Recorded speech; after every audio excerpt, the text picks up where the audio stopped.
बच्चों, ये वीडियो कक्षा 3 के लिए बनाया गया है। हिंदी विषय के व्याकरण प्रवाह के बारे में ये वीडियो बनाया गया है। हमारे व्याकरण प्रवाह का 6th लेसन है लिंग। लिंग को ही अंग्रेजी में क्या कहते हैं? जेंडर। तो इसके बारे में इस पाठ में, लिंग के बारे में इस पाठ में बताया गया है।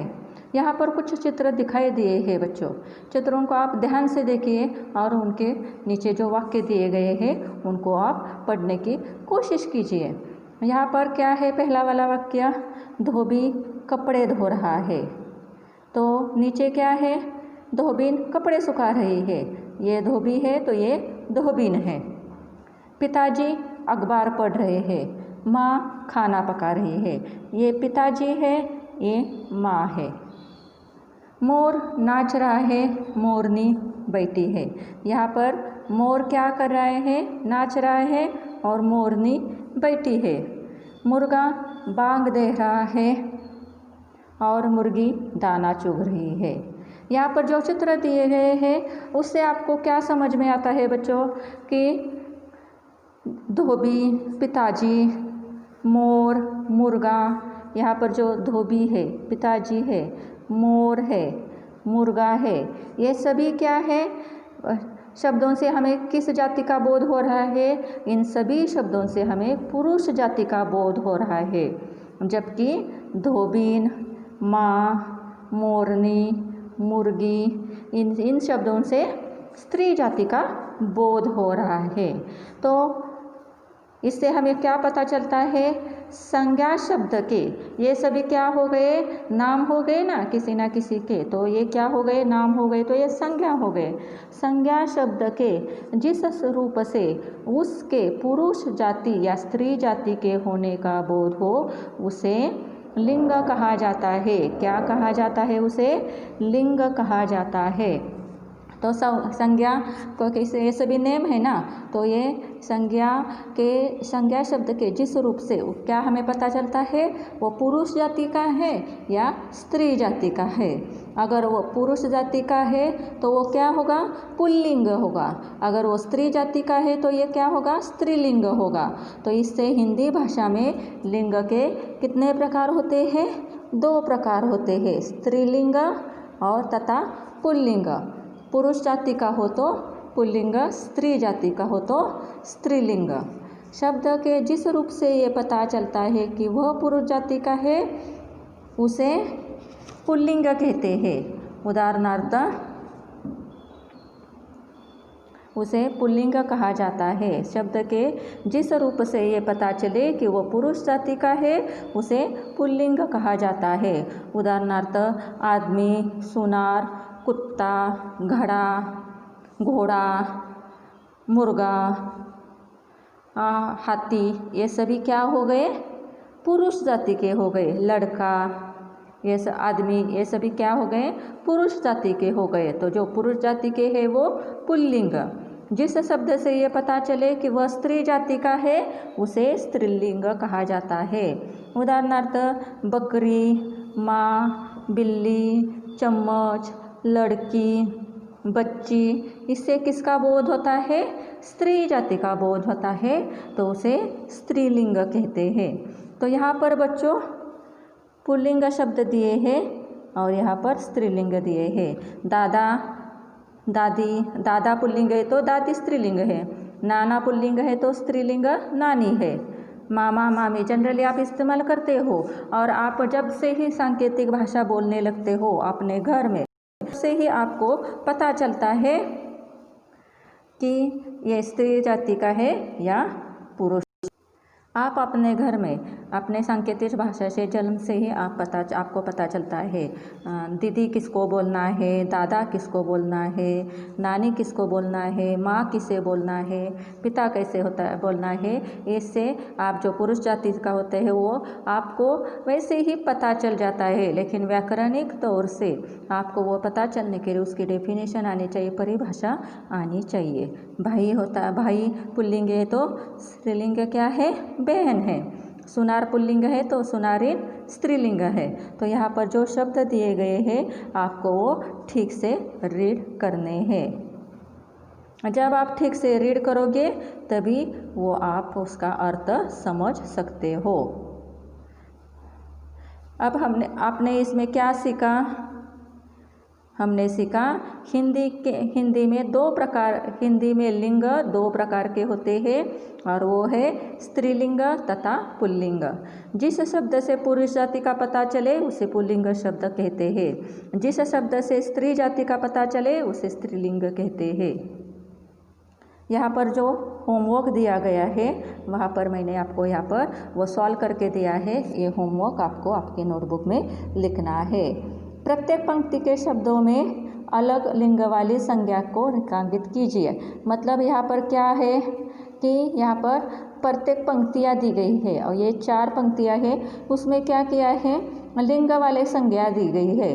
पुल्लिंग है तो पुल्लिंग है, स्त्रीलिंग है तो स्त्रीलिंग है। आप जैसे अंग्रेजी में करते हो ना ऑड मैन आउट, वैसे ही किया गया है। तो यहाँ पर पहला शब्द है पेड़। थोड़ा सा मुझसे प्रिंटिंग में फ़ोटो कैप्चर करने में थोड़ा सा हो गया है। टेक्स्ट बुक भी आप उसके साथ थोड़ा देखो, थोड़ा सा अंदर गया है ना। हाँ, लेकिन यहाँ पर कौन सा है शब्द? पेड़, आम, बरगद, पीपल और यहाँ पर क्या है? लता। ये लता किसका बोध कराता है? स्त्री जाति का। तो ये लता ऑड है, ऑड मैन आउट है, ऑड है, इसलिए उसको अंडरलाइन किया है, रेखांकित किया है। इसमें से क्या है? सुनार, नाई, धोबीन, बढ़ई, कारीगर। तो इसमें ये सभी पुरुष जाति के हैं, धोबीन छोड़कर। बढ़ई मीन्स सुतार। ये सभी क्या है? पुरुष जाति के हैं और ये धोबीन ही अकेली स्त्री जाति की है, इसलिए इसको अंडरलाइन किया है। आगे मोरनी, हिरनी, चिड़िया, तितली, तोता, ये सभी स्त्री जाति के हैं, तोता छोड़कर। तोता क्या है? पुरुष जाति का है। उसके आगे बुआ, चाची, अम्मा, भैया, दीदी, बाकी के सभी स्त्री जाति के हैं और भैया पुरुष जाति का है, उसे अंडरलाइन किया है। उसके नीचे क्या दिए गए? कुछ वाक्य दिए गए हैं और जो कलरफुल है, रंगीन शब्द है, उनके हमें लिंग बदल कर लिखने हैं। चूहिया अपने बिल में घुस गई।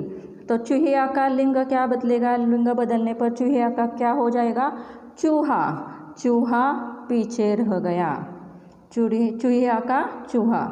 हाथी गन्ना खा रहा है।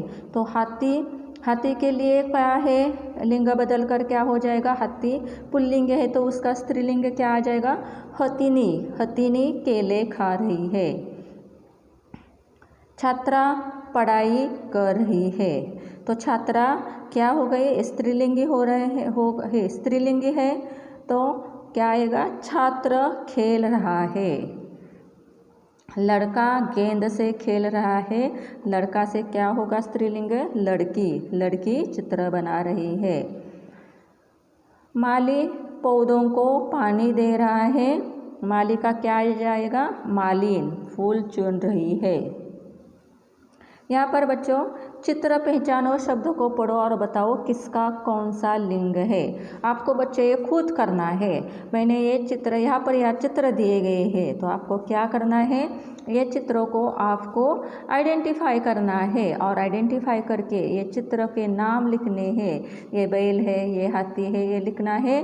और ये स्त्री जाति का है या पुरुष जाति का है वो आपको खुद करना है। अपने पेरेंट्स की हेल्प से ये क्वेश्चन आपको सॉल्व करना है। ओके। उसके नीचे का क्या है? उचित लिंग के साथ मिलान कीजिए। चूहा, चूहिया, सेवक, सेविका, सम्राट, सम्राज्ञी, बंदर, बंदरिया, गायक, गायिका। दिए गए शब्दों के सही जोड़े ढूंढकर लिखिए। यहाँ पर कुछ शब्द दिए गए हैं और उसमें पुल्लिंग और स्त्रीलिंग दोनों भी मिक्स किए गए हैं। आपको ये सेपरेट करके लिखने हैं। जो पहले दिए गए शब्द वो आपको ठीक से पढ़ने हैं। आप कोशिश करो और मैंने ये जो यहाँ पर दिए हैं सॉल्व करके उसके साथ आप ये टैली करो कि आपने सही लिखा है या गलत लिखा है। ठीक है। अब ये हमारा आगे का लेसन है वचन। यह 7वां पाठ है वचन। वचन को ही इंग्लिश में क्या कहते हैं, अंग्रेजी में क्या कहते हैं? नंबर। तो यहाँ पर कुछ चित्र दिए हैं और उन चित्रों के साथ कुछ वाक्य दिए गए हैं। वो वाक्य मैं पढ़ती हूँ तो आपको समझ में आ जाएगा। वो एक चिड़िया शांत बैठी है, कई चिड़िया चहचहा रही है। ये क्या है? एक चिड़िया है ना, तो एक चिड़िया के लिए कौन सा शब्द आया है? खाली चिड़िया लिखा है, लेकिन कई चिड़िया, ये कई है, कई चिड़िया चहचहा रही है। तो यहाँ के चिड़िया में और यहाँ के चिड़िया में आपको क्या डिफरेंस लगता है? यहाँ पर चंद्र बिंदु नहीं है और यहाँ पर चंद्र बिंदु है। तो यहाँ पर एक के लिए, चिड़िया के लिए चंद्र बिंदु दिया है क्या? नहीं दिया है। अनुनासिक दिया है क्या? नहीं दिया है। और कई चिड़िया के लिए यहाँ पर चंद्र बिंदु इस्तेमाल किया गया है, आपको ये ध्यान में रखना है। फिर एक लड़का पास घास पर बैठा है। ये लड़का क्या है? एक लड़का घास पर बैठा है। तो दो लड़के वहाँ खेल रहे हैं। ये दो लड़के क्या कर रहे हैं? खेल रहे हैं। तो ये लड़का लिखा है, लेकिन जब दो आते हैं, एक के लिए लड़का शब्द लिखा है, लेकिन जब वो दो हो जाते हैं तो लड़का का यहाँ पर लड़के हो गया है। एक की मात्रा उसमें ऐड की गई है। मूर्ति के गले में एक माला है और कई मालाएं उनके पास रखी है। ये जो मूर्ति है उसके गले में क्या है? एक माला है, लेकिन कई मालाएं हैं उनके पास रखी है। इस माला और इस माला में क्या अंतर दिखाई दे रहा है? एक है तो माला शब्द का इस्तेमाल किया गया है, और एक से ज़्यादा, एक से मैनी, वन से मैनी है तो वहाँ पर मालाएं, एक की मात्रा यहाँ पर इस्तेमाल की गई है। तो ऊपर के वाक्यों से आपको क्या पता चलता है कि ये चिड़िया, ये एक बालक, ये एक माला, ये सभी क्या है? संख्या में एक है। क्या है वो? संख्या में एक है। लेकिन ये चिड़िया, ये दो लड़के, कई मालाएं, इससे पता चलता है कि वह संख्या में एक से अधिक है। तो फिर वचन की परिभाषा क्या आ जाएगी? शब्द का वह रूप जिससे उसकी संख्या का पता चलता है वचन कहलाता है। क्या पता चलता है? उस वस्तु, वह शब्द का वह रूप जिससे उसकी संख्या का पता चलता है। किसका पता चलता है? उसकी संख्या का पता चलता है। एक संख्या है या एक से अधिक संख्या है, इसका पता चलता है, उसे वह वचन कहलाता है। सभी को ये परिभाषा लर्न करनी है, अपने नोटबुक में लिखनी है और लर्न भी करनी है। तो वचन के कितने प्रकार होते हैं? वचन के दो प्रकार होते हैं, एक वचन और दूसरा बहुवचन। एक वचन को जैसे आप अंग्रेजी में कहते हैं सिंगुलर नंबर, किसे कहते हैं? शब्द के जिस रूप से उसकी एक संख्या का बोध हो, उसकी क्या हो? एक संख्या का बोध हो, उसे एक वचन कहा जाता है। शब्द के जिस रूप से उसकी एक संख्या का बोध हो उसे एक वचन कहते हैं। जैसे लड़का, तारा, नदी, लड़की, इससे आपको क्या? लड़का का है तो एक लड़का ना, लड़की तो एक लड़की, लड़के होता तो मैनी होता ना, ये तो वन ही है ना। तारा, नदी, एक ही नदी का नाम लिया है, तारा, नदी। नदियाँ कहा है क्या? मैनी कहा है क्या? नहीं। तो जिससे उसकी एक ही संख्या का बोध होता है उसे एक वचन कहते हैं। तो बहुवचन उसके ऑपोजिट, प्लूरल, सिंगुलर एक वचन के लिए, बहुवचन के लिए प्लूरल। शब्द के जिस रूप से उसकी एक से अधिक संख्या का बोध हो, जिस शब्द के जिस रूप से उसकी एक से अधिक संख्या का बोध हो उसे बहुवचन कहते हैं। एक से अधिक संख्या का जहाँ पर बोध होता है उसे बहुवचन कहते हैं। जैसे कि यहाँ पर लड़का है तो यहाँ पर उसके बहुवचन में क्या आएगा? लड़के। यहाँ पर एक नदी है, अगर ज़्यादा नदियाँ होती तो नदियाँ। यहाँ पर लड़की है तो लड़कियाँ आएगा। यहाँ पर चूहा एक वचन है तो चूहे अनेक वचन है। बकरी एक वचन है तो बकरियाँ अनेक वचन है। तो ध्यान दीजिए, व्यक्तिवाचक तथा भाववाचक संज्ञा सदैव एक वचन में होती है। व्यक्तिवाचक और भाववाचक संज्ञा मैंने आपको संज्ञा में बताया है।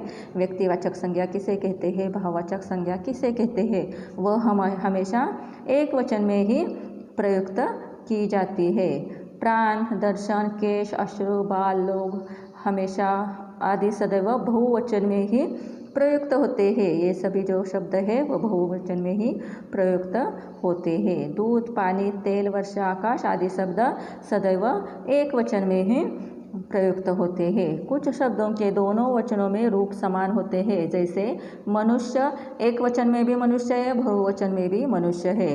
पक्षी एक वचन में ही पक्षी कहा जाता है, बहुवचन में भी पक्षी कहा जाता है। विद्यार्थी बालक के लिए भी एक वचन में भी वही और बहुवचन में भी वही रूप है। इनके एक वचन या बहुवचन होने की पहचान वाक्य में इनकी क्रिया होती है।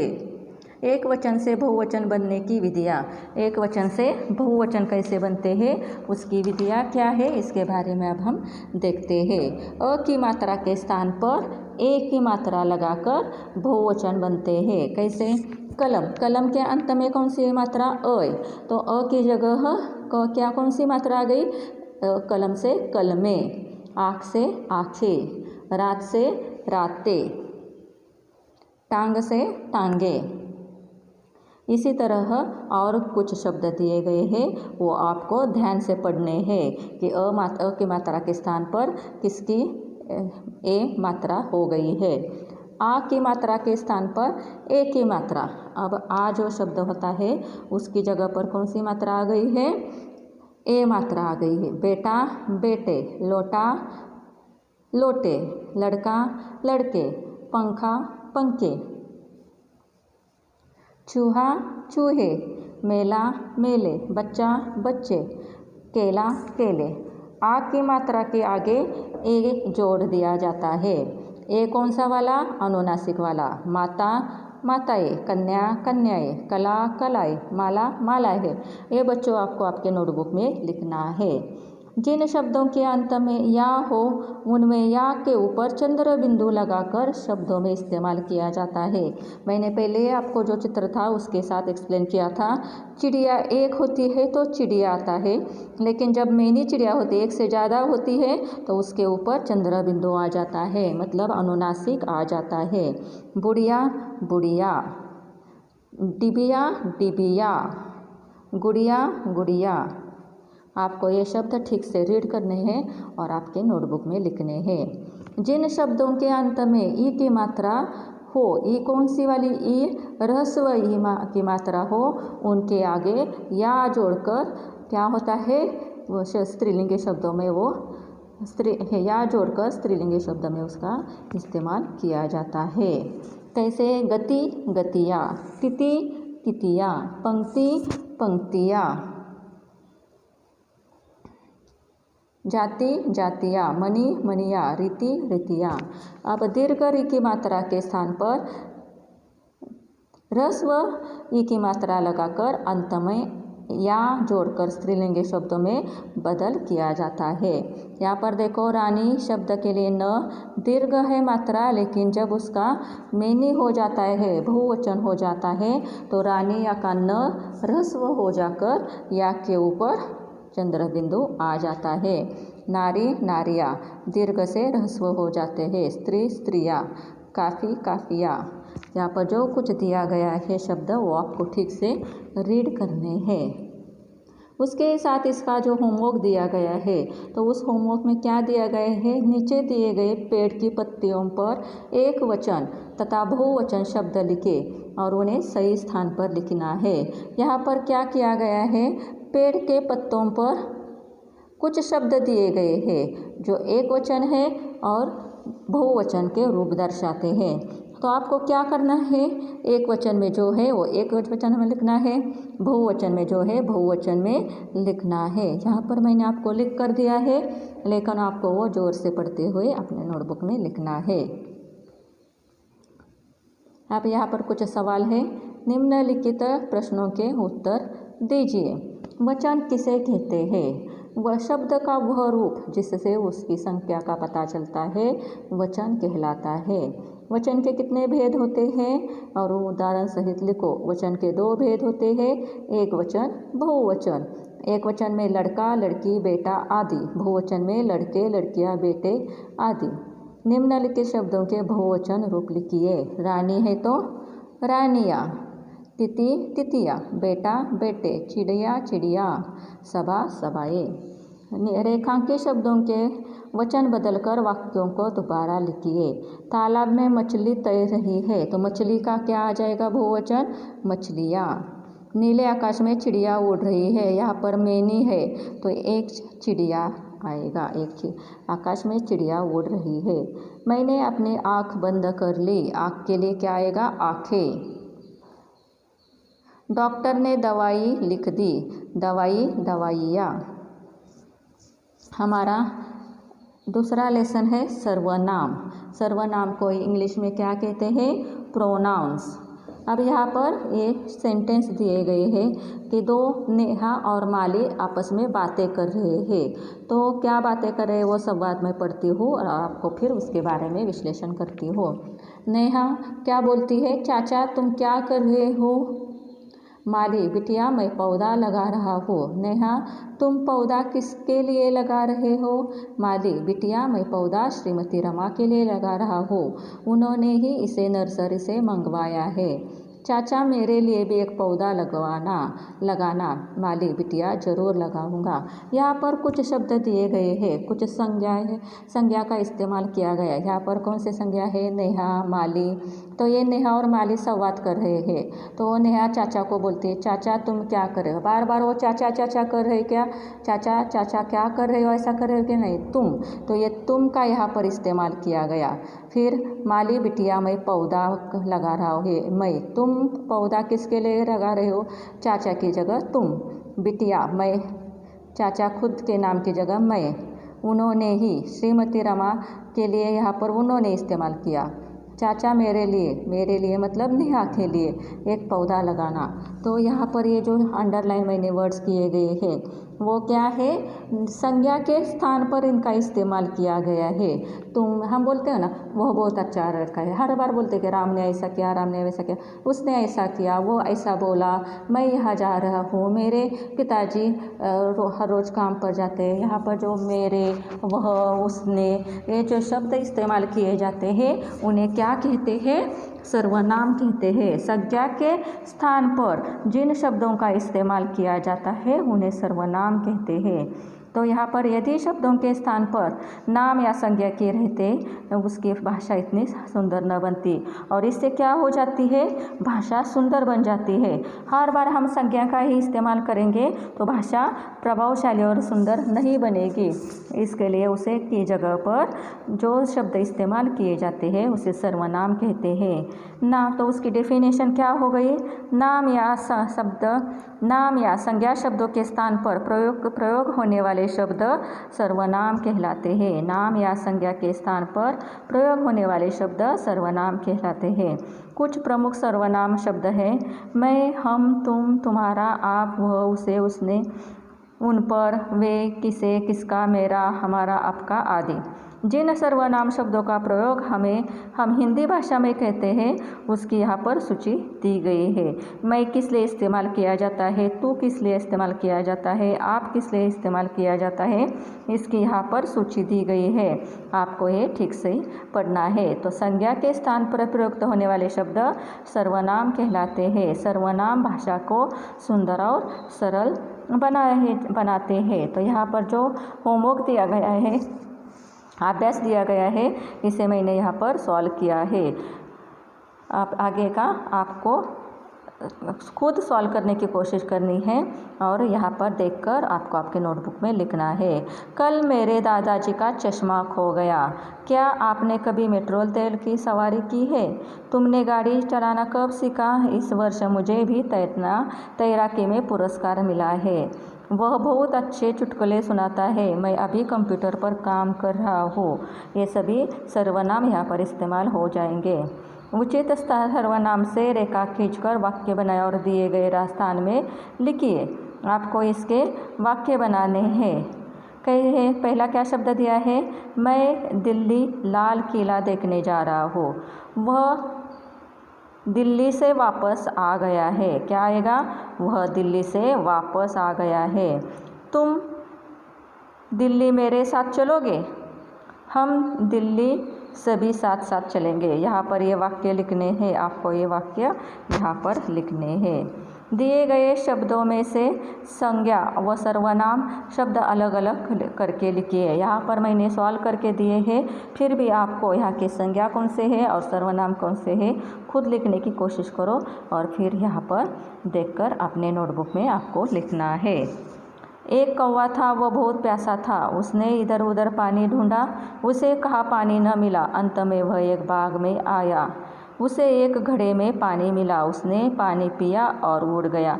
यहाँ पर संज्ञा के जगह पर जो शब्द आ गए हैं उसे सर्वनाम कहते हैं। मैंने उसे सर्कल किया है। यहाँ पर कुछ सर्वनाम दिए गए हैं सर्वनाम यहाँ पर आपको देने हैं और वो वाक्य कंप्लीट करना है। आप भी खुद रीड करने की कोशिश करो और ढूंढ कर लिखो।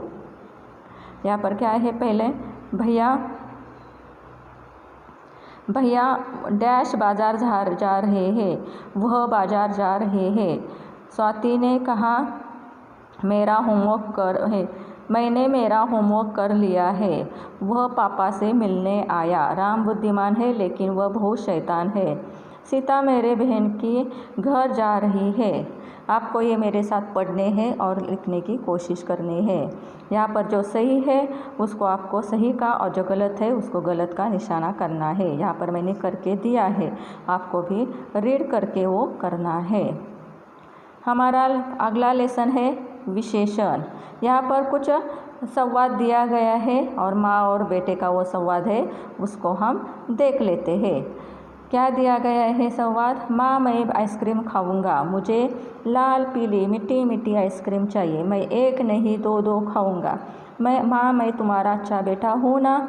तो ऊपर के शब्दों में क्या आ गया है? अलग। अब संज्ञा हो गया है, सर्वनाम हो गया है, तो विशेषण। तो यहाँ पर कुछ शब्द आपको क्या आइसक्रीम के बारे में किसकी विशेषता, इसमें क्या कहा गया? माँ से अपना बेटा वो क्या कर रहा है, कुछ बातें बता रहा है आइसक्रीम के बारे में और वो आइसक्रीम की वो विशेषताएँ बता रहा है। मुझे लाल पीली मीठी मीठी, वो आइसक्रीम उसको कैसी लगती है? लाल पीली पीली मीठी मीठी आइसक्रीम उसको पसंद है।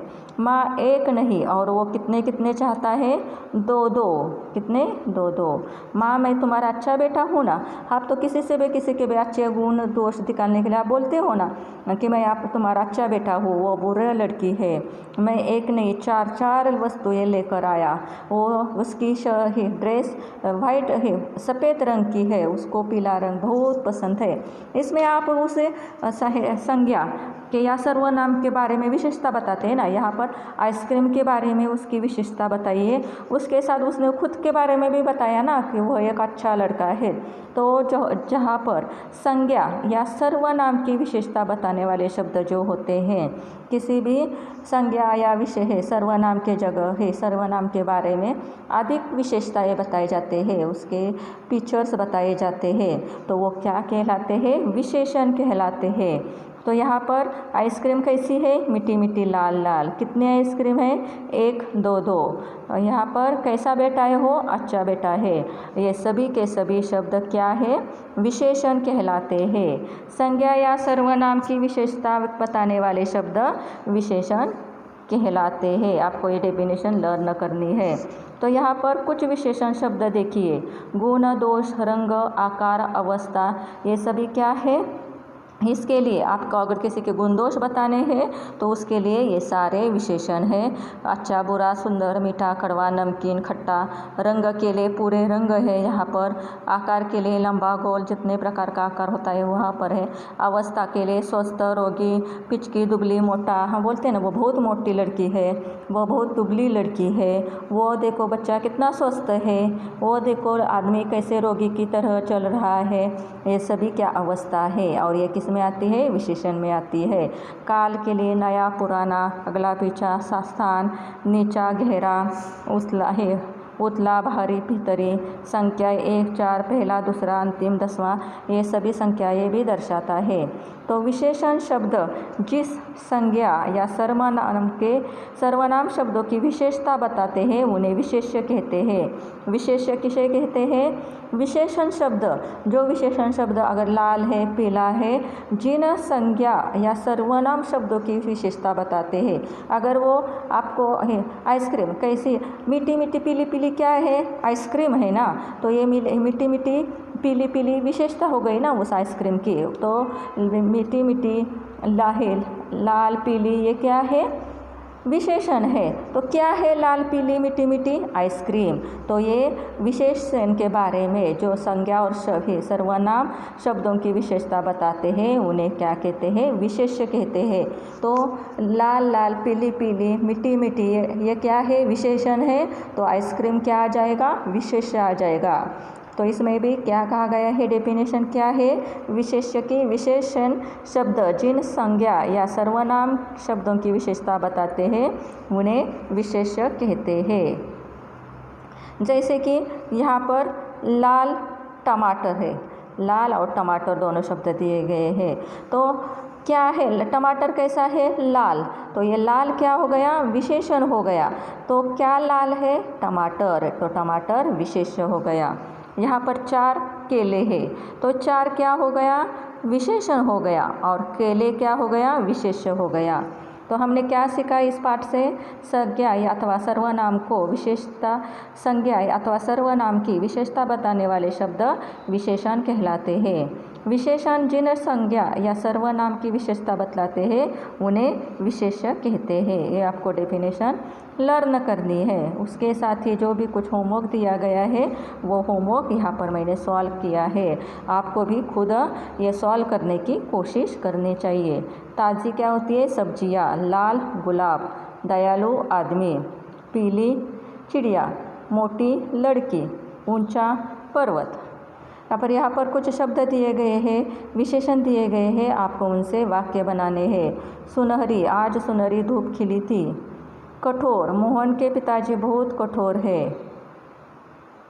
उदार, राम का उदार मन सबने देखा है। नेक, राघव नेक दिल लड़का है। 3 किलो, मैंने 3 किलो चीनी लाई। कुछ, हमारे घर में कुछ ही आम बचे हैं। यहाँ पर क्या दिया गया है? एक बॉक्स में आपको कुछ विशेषण दिए गए हैं, आपको यहाँ पर ढूंढकर लिखने की कोशिश करनी है। सही विकल्प आपको चुनने हैं। पीला फूल खिला है, इस वाक्य में विशेषण क्या है? पीला फूल, फूल पीला विशेषण है। मैं 2 सेब खाता हूँ, इसमें विशेष्य क्या है? सेब। काला नमक खाओ, रेखांकित शब्द क्या है? काला क्या है? विशेषण। यहाँ पर कुछ सवाल जवाब दिए हैं। विशेषण किसे कहते हैं? संज्ञा अथवा सर्वनाम की विशेषता बताने वाले शब्द विशेषण कहलाते हैं। विशेष्य किसे कहते हैं? विशेष्य जिन संज्ञा या सर्वनाम की विशेषता बताते हैं उन्हें विशेष्य कहते हैं। तो यहाँ पर ये पैराग्राफ दिया गया है, आपको ये रीड करना है और उसमें से जो कुछ विशेषण हैं वो यहाँ पर लिखने हैं और विशेष्य यहाँ पर लिखने हैं। मैंने लिख कर दिए हैं बच्चों, लेकिन आपको भी कोशिश करनी चाहिए, खुद लिखना चाहिए। तो आप भी खुद को लिखने की कोशिश करो और फिर देखो आपके ये सही है या गलत है। यहाँ पर मैंने जितने भी पार्ट लिए हैं वो पार्ट आपको ठीक से रीड करने हैं और उसके सवाल जवाब आपको अपने नोटबुक में लिखने हैं। अगर आपको कोई डाउट है तो आप मुझे पूछ सकते हो। Thank you.